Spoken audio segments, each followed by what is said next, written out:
Hi friends, welcome back to Sanvi's Creations. So today's vlog Tirupati trip మా తిరుపతి ప్రయాణం గురించి ఈ వ్లాగ్లో మీ అందరికీ నేను చెప్తాను. సో చాలా వెయిట్ చేస్తున్నాము తిరుపతి వెళ్ళడం కోసం. మా ట్రైన్ వచ్చి నారాయణాద్రి ఎక్స్ప్రెస్ సికింద్రాబాద్ స్టేషన్లో ఈవినింగ్ 6 o'clockకి స్టార్ట్ అవుతుంది. మేము తిరుపతి చేరుకునేసరికి మార్నింగ్ 5:30 అయ్యింది. సో ఇప్పుడు మేము వెంటనే విష్ణు నివాసం చేరుకొని అక్కడ ఫ్రెష్ అప్ అయిపోయి కిందనున్న టెంపుల్స్ అన్నీ ఈసారి మేము దర్శనం చేసుకోవాలని ఫిక్స్ అయిపోయి ఫస్ట్గా పద్మావతి అమ్మవారి టెంపుల్ దర్శనం కోసం వెళ్ళాము. సో మేము వెళ్ళింది ఉగాది నెక్స్ట్ రోజు కాబట్టి ఉగాది హడావిడి అంతా మాకు చాలా బాగా అనిపించింది. అక్కడ ముందుగా దీపాలు వెలిగించుకున్నాము, ప్రసాదాలు చూపించుకున్నాము, హారతి ఇచ్చుకొని పద్మావతి అమ్మవారి దర్శనం చేసుకొని చాలా హ్యాపీగా బయటకు వచ్చాము. ఎందుకంటే మాకు దర్శనం హాఫ్ అన్ అవర్లోనే అమ్మవారి దర్శనం పూర్తయిపోయింది. ఇంకా బయటికి రాగానే ఇది పద్మ సరోవరం అని అమ్మవారి పుష్కరిణి అన్నమాట. ఎంత క్లీన్గా, ఎంత స్వచ్ఛంగా, ఎంత బాగున్నాయో వాటర్ అయితే. కొంతమంది అక్కడ స్నానాలు కూడా చేసుకుంటున్నారు. మేమైతే ఇక్కడ ఏం స్నానం చేయలేదు, ఎందుకంటే ఆల్రెడీ మేము అప్పుడే ఫ్రెష్గా స్నానం చేసి వచ్చాము కాబట్టి ఇంకా అక్కడ స్నానం చేయలేదు.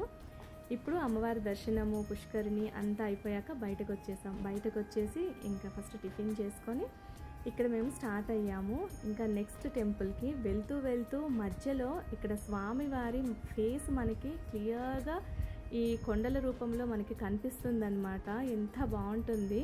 సో అవన్నీ చూసుకొని ఇంకా నేరుగా వకులామాత టెంపుల్కి వచ్చాము. వకులామాత అంటే వెంకటేశ్వర స్వామి తల్లిగారు.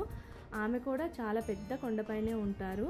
సో ఎంత ఎక్సైటింగ్ ఉందంటే, ఎందుకంటే మేము ఎన్నిసార్లు వెళ్ళాం కానీ వకులామాత టెంపుల్కి అయితే మేము వెళ్ళలేదు. పద్మావతి అమ్మవారి టెంపుల్, ఇంకా కళ్యాణ వెంకటేశ్వర స్వామి టెంపుల్ ఇవన్నీ మేము దర్శనం చేసుకుంటూనే ఉంటాము. కానీ వకులామాత టెంపుల్కి రావడం అయితే ఇదే ఫస్ట్ టైం అనమాట. చాలా హ్యాపీగా అనిపించింది. ఎందుకంటే అక్కడ అంత రష్ లేరు, పబ్లిక్ లేరు, బట్ వచ్చే వాళ్ళైతే వస్తున్నారు. చాలా బాగుంది అక్కడ దర్శనం, బాగా అనిపించింది. నెక్స్ట్ శ్రీ అగస్తేశ్వర స్వామి టెంపుల్కి వచ్చేసాము. ఈ స్వామివారు కూడా ఇక్కడ టెంపుల్ ఇది చాలా ఫేమస్ అనమాట. ముందుగా ఇక్కడ చిన్న శివలింగం ఉంది. అక్కడ మేము తీసుకెళ్ళిన దీపాలు అన్నీ అక్కడ పెట్టుకున్నాము. అక్కడ పూజ చేసుకొని ఇంకా అగస్తేశ్వర స్వామి దర్శనం కోసమని లోపలికి వెళ్ళాము. ఇక్కడ ఈ బ్యానర్లో మీకు కనిపిస్తుంది కదా అగస్తేశ్వర స్వామి, ఇక్కడ చాలా ప్రత్యేకత అనమాట. సో అగస్తేశ్వర స్వామి ఇక్కడ ఉన్న శివయ్య దగ్గర తపస్సు చేసేవాళ్ళు. సో మీరెవరు కూడా తిరుపతి దర్శనంకి వెళ్ళినప్పుడు ప్రతిసారి వెళ్ళేటట్టుగా రొటీన్గా వెళ్ళి రావడం కాదు. ఎప్పుడైనా ఒకసారి కింద తిరుపతిలో ఉన్న టెంపుల్స్ అన్నీ కూడా విజిట్ చేయాలి. ఎందుకంటే ఏవి మిస్ చేయకూడదు. మన సనాతన ధర్మం ఏమిటి అనేది పిల్లలకి దగ్గరుండి అన్ని స్టోరీస్ చెప్తూ ఉండాలి. అయితే ఈ శివలింగం వచ్చి అన్ని వైపులా మనకి శివుని దర్శనం కలిగిస్తుంది. అంటే అన్ని వైపులా శివుడు కనిపిస్తాడనమాట. ప్రతి టెంపుల్ దగ్గర ఆ టెంపుల్ యొక్క ప్రత్యేకత అనేది మనకు అక్కడ బోర్డ్స్ పైన దానిపైన రాసి ఉంటారు. సో పిల్లలకి దగ్గరుండి మన టెంపుల్స్ యొక్క విశిష్టత గురించి అందరూ చెప్తూ ఉండాలి. సో ఇక్కడ స్వయంగా వెలిసింది నాగదేవతలు. ఇక్కడ అందరూ కూడా పసుపు కుంకుమలు వేసి పూజలు చేస్తున్నారు. ఇంకా ఈ టెంపుల్ అన్ని వైపులా కూడా ప్రత్యేకంగా స్టోరీసు అన్ని బ్యానర్స్ పైన రాసి ఫొటోస్ అన్నీ పెడతారు. అవన్నీ కూడా చూస్తూ ఉంటే మనకు అక్కడ స్థల పురాణం అనేది తెలుస్తూ ఉంది. ఇంకా ఇక్కడ మళ్ళీ వచ్చేటప్పుడు మనకి మళ్ళీ పునర్దర్శన ప్రాప్తిరస్తు అని రాస్తారు కదా, అది చాలా హ్యాపీ అనిపిస్తుంది అనమాట. ఇంకా అక్కడ నుంచి మేము ఇక్కడ శ్రీ లలితా పీఠంకి వచ్చాము. ఆ టెంపుల్ అయితే ఎంత బాగుందంటే ఇంకా అక్కడ కన్స్ట్రక్షన్స్ ఇంకా అవుతూ ఉన్నాయి. టెంపుల్ ఇలా లోపల ఎంట్రీ అవ్వగానే మీకు ఎంత ఫ్రెష్గా ఫీల్ అనిపిస్తుందంటే నేచర్ చాలా బాగా అనిపిస్తుంది. ఎందుకంటే మనకి ఇలా లాంగ్గా ఒక రోడ్డు కనిపిస్తుంది. అలా మనకి వెళ్తుంటే అరటి చెట్లు, రోడ్డుకి ఇరువైపులా అరటి చెట్లు ఫుల్గా ఉంటాయి అన్నమాట. అవన్నీ చూస్తూ అలా మనం ఎంట్రీ ఇవ్వగానే స్టార్టింగ్లోనే ఇక్కడ మనకి తపస్సు చేసుకుంటున్నట్టుగా ఒక శివుడి విగ్రహం అయితే ఉంటుంది. అది మనం చూడగానే చాలా హ్యాపీ అనిపిస్తుంది. అక్కడ కొన్ని ఫొటోస్ అన్నీ దిగి ఇంకా అలా లెఫ్ట్కి తిరిగేసరికి ఇంకా మనకి టెంపుల్కి వెళ్ళే వేలో అక్కడ లలితాదేవి ఫొటోస్ అన్నీ పెడుతూ ఉంటారు. అవన్నీ చూసుకుంటూ మనం పిల్లలకి వాటి ప్రాశస్త్యం గురించి చెప్తూ ఇంకా లోపలికి ఎంట్రీ అవ్వగానే ఎంత బాగుంది అంటే ఇక్కడ ఎంట్రీ లలితాపీఠం ఎంట్రీ చాలా బాగుంది అనమాట. తప్పకుండా తిరుపతి వచ్చినప్పుడు ఇవన్నీ కూడాను మీరు ఒకసారి విజిట్ చేయాలి. ఇక్కడ ఈ సింహం మనకి కనిపిస్తుంది కదా, ఆ సింహం నోటిలోంచి మనం లోపలికి వెళ్ళేటట్టు ఎంట్రీ ఉంటుందన్నమాట. ఇంకా వెళ్తూ ఉంటే అయితే ఇలా లోపలికి ఎంట్రీ అవ్వగానే మనకు 12 జ్యోతిర్లింగాల తాలూకా మనకి శివలింగాలను పెట్టి ఉంటారు. ఇంకా 18 శక్తిపీఠాల్లో గల అమ్మవార్లను ఇక్కడ ప్రతిష్ఠించారనమాట. ఇంకా ప్రతి శివలింగం దగ్గర ఆ జ్యోతిర్లింగం యొక్క పేరు, ఇంకా ప్రతి శక్తిపీఠం అమ్మవారి దగ్గర ఆ అమ్మవారి యొక్క పేరును రాసి ఉంటారు. ఇంకా అవన్నీ మనం దర్శనం చేసుకుంటూ ఆ పేర్లను తలుచుకుంటూ లోపలికి వెళ్తూ ఉండాలన్నమాట. ఇవన్నీ కుడివైపున ఉన్నాయి.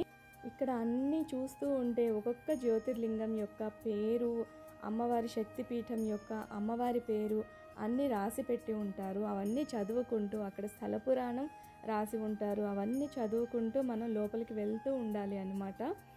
ఒక్కొక్కటి ఏది మేము మిస్ చేయకుండా అన్నీ ముందు చూసుకుంటూ వెళ్ళి తర్వాత అన్నీ వీడియో తీసుకుంటూ వెళ్ళామన్నమాట.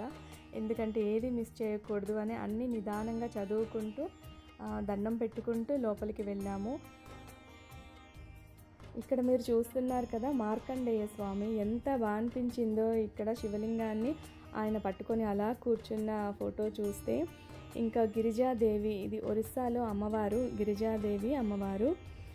ఇంకా ఒక్కొక్క శివలింగం గురించి అలా చదువుకుంటూ వెళ్తే చాలా హ్యాపీ అనిపించింది. ఇందులో మేము సగం దర్శనం చేసుకున్నాం, ఇంకా సగం వెళ్ళలేదన్నమాట. ఇంకా అన్ని జ్యోతిర్లింగాలు, అన్ని శక్తిపీఠాలు అందరూ మన జీవితంలో ఒక్కసారన్నా దర్శనం చేసుకోవాలి అని మనస్ఫూర్తిగా కోరుకుంటున్నాను. ఇంకా అలా చూస్తూ వెళ్తుంటే చాలా హ్యాపీ అనిపించింది.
ఇంకా అవన్నీ చూస్తూ లోపల గర్భగుడిలోకి ప్రవేశించగానే గుడి లోపల ఎంత బాగున్నారంటే లలిత అమ్మవారు, అలా చూస్తూ ఉండిపోయాం. ఇంకా వీడియో సరిగ్గా తీయలేదు అమ్మవారిని, ఎందుకంటే మేము చూసుకున్నాము కళ్ళారా.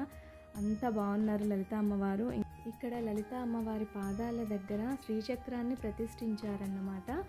ఇంకా అమ్మవారి దర్శనం మనస్ఫూర్తిగా చేసుకొని వెంటనే అక్కడి నుంచి మేము కళ్యాణ వెంకటేశ్వర స్వామి దర్శనం కోసం వచ్చాము. ఈ గుడి కూడా చాలా పురాతనమైన గుడి. సో ఎప్పుడు తిరుపతి వచ్చినా తప్పకుండా మేము కళ్యాణ వెంకటేశ్వర స్వామి దగ్గరికి వెళ్ళి ఆయన దర్శనం చేసుకుంటాము, తప్పకుండా దర్శనం చేసుకుంటాము. సో ఈ గుడి కూడా చాలా బాగుంటుంది. కళ్యాణ వెంకటేశ్వర స్వామి దర్శనం చాలా బాగా చేసుకున్నాము. ఇక్కడ దర్శనం చేసుకున్న తర్వాత ఇక్కడ కొన్ని పిక్స్ అవి తీసుకొని వెంటనే ఇక్కడ నుంచి మళ్ళీ మేము తిరుపతిలో ఫేమస్ ఇస్కాన్ టెంపుల్కి బయలుదేరుతున్నాము. సో ఇస్కాన్ టెంపుల్ ఎంత బాగుంటుందంటే ముందుగా ఇక్కడ వాటర్ వెళ్తూ ఉంటాయి. ఇక్కడ వెళ్ళిన వాళ్ళందరూ కూడాను కాళ్ళు కడుక్కొని లోపలికి వెళ్ళాలి. ఇస్కాన్ టెంపుల్ అంటేనే ఒక సైలెంట్గా ఎంతో పంక్చువల్గా ఉంటూ ఉంటాయి. మనం లోపలికి ఎంట్రీ వెళ్ళగానే ముందుగా మనకి ధ్వజస్తంభం కనిపిస్తుంది. ఆ ధ్వజస్తంభానికి దర్శనం చేసుకొని ఇంకా లోపలికి వెళ్తూ ఉంటే ఎంత బాగా డిజైన్ చేశారంటే మనకి ఎంట్రన్స్లోనే ఒక వెంకటేశ్వర స్వామిని అక్కడ ప్రతిష్ఠించారు. వెంకటేశ్వర స్వామిని ఎంత బాగా రెడీ చేశారంటే ఇరువైపులా అమ్మవార్లు కూర్చుని ఉంటారు. ఇంకా మధ్యలో వెంకటేశ్వర స్వామి చూస్తూ ఉండిపోతాము చూస్తుంటే. ఇంకా వెళ్తూ ఉంటే ఈ టెంపుల్ ఆర్కిటెక్చర్ కానీ అవన్నీ చాలా బాగుంటాయి.